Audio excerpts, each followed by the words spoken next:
Are you encouraged? And the best is still ahead. These are two of Dad's favorite expressions these days. In fact, he may have said them to you. I'm Linda Reed, one of Walter's daughters.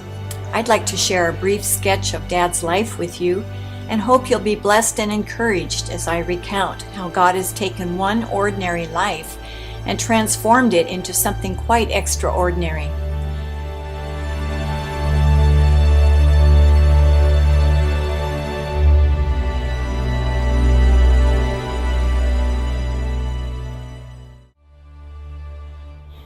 Dad was born March 12, 1913, on a dairy farm in Stony Plain, Alberta, Canada. His parents brought up their 9 children to know and love God. Dad opened his heart initially to Christ at the age of 12, but it wasn't until 18 that he surrendered to Him as Lord and had assurance of salvation. Here's the story in Dad's own words.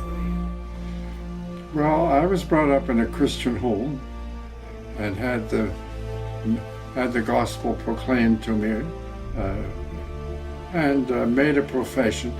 But my problem was, afterwards, I did not have assurance of salvation. I want to live my own life, go my own way, do my own thing.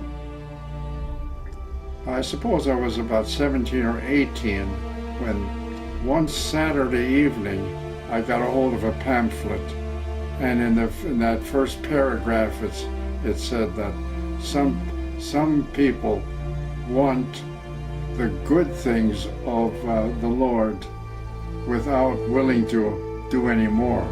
That sized me up. When I saw that evening, I yielded to the Lord and never had any problems with assurance of salvation. Strong character developed on the farm as Dad learned obedience, faithfulness at ordinary tasks, how to get along with others, and how to work hard. A desire to know God deeper took Dad to Prairie Bible Institute for 4 years of training, where he caught a glimpse of God's heart for the world. In 1936, at the age of 23, in answer to God's "Who will go for me?" Dad boarded a ship in Vancouver, BC, bound for China and missionary service with the China Inland Mission. The first several years in China were spent in language and cultural studies. Dad learned first Mandarin and then Tibetan in preparation to live in Monggong, a village high up on the China-Tibet border. Dad's relationship with God deepened as he spent much time alone with God, his Bible, a hymn book, and written messages by Charles Spurgeon. God met Dad in his isolation. Well, God's always given me sort of jobs that were too big for me.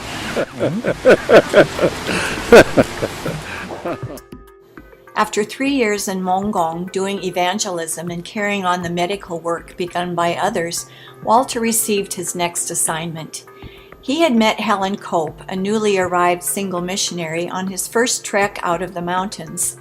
An immediate interest sparked between them and grew as they corresponded with one another upon Walter's return to Monggong.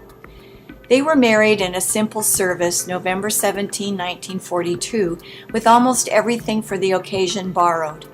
As a married couple, Walter and Helen were involved in a variety of ministries, from working with a local Chinese church in Punsan to filling in at the mission home in Chengdu. Time for furlough arrived, and the family farm in Alberta became home base. Both Margaret and Carol were born during this extended furlough. China was in turmoil following World War II, reeling from the devastation of war. Communism was threatening and eventually overthrew the government of General Chiang Kai-shek. The communist occupation of China began, with every form of chaos, destruction, and lawlessness following in its wake. This is the China the Jespersens returned to in 1947, holding fast to the promises of God, like those found in Psalm 91. Those who live in the shelter of the Most High will find rest in the shadow of the Almighty. The Lord alone is my refuge, my place of safety. He is my God, and I trust Him. He will cover you with His feathers. He will shelter you with His wings. His faithful promises are your armor and protection.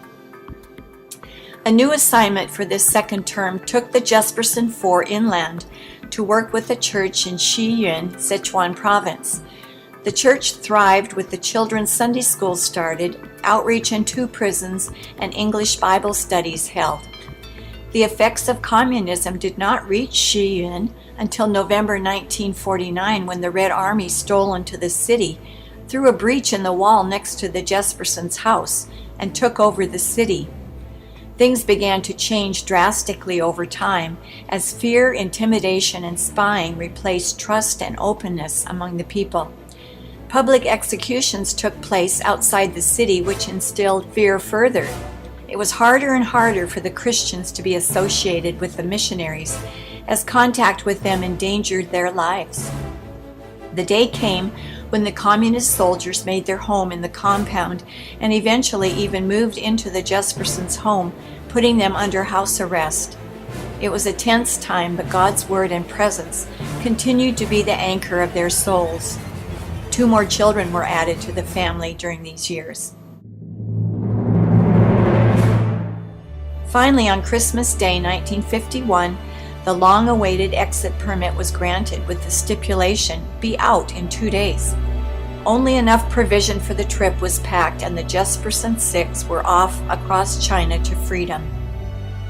When Walter and Helen returned to North America, God opened a new assignment for them as Northwest representative for the former China Inland Mission, now the Overseas Missionary Fellowship. They settled in Seattle and began representing the mission in churches, Bible schools, and missions conferences.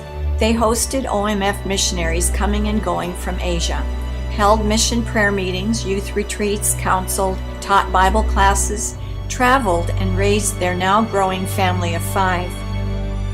Helen battled cancer over a period of many years and was graduated to her heavenly home in July 1988, into the presence of the Lord she had loved and served so well.